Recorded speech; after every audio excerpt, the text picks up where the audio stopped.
Ma ei saa ju nii. Rauno Alliku mängueelne intervjuu. Meil tuleb varsti külla Sillamäe Kalev. 2 korda sel aastal Sillamäega oleme mänginud. Kodus 1-1 viik ja võõrsil 2-1 võit. Millist mängu ootad? Noh, ma arvan, et Sillamäe on väga tugev meeskond, et on näidanud, et nad on suutelised neid punkte võtma ja kodus on võtsid viigi veel. Et ma arvan, et tuleb väga võitlustik ja raske mäng.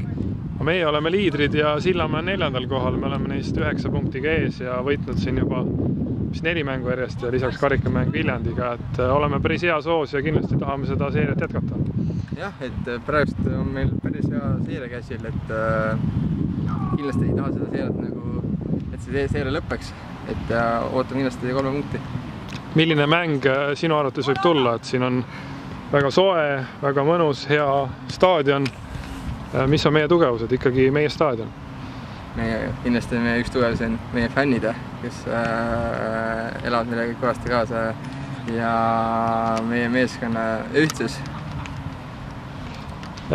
Täna öösel oli jalgpalli ajaloo üks kõige selliseid ootamatumaid mänge ilmselt.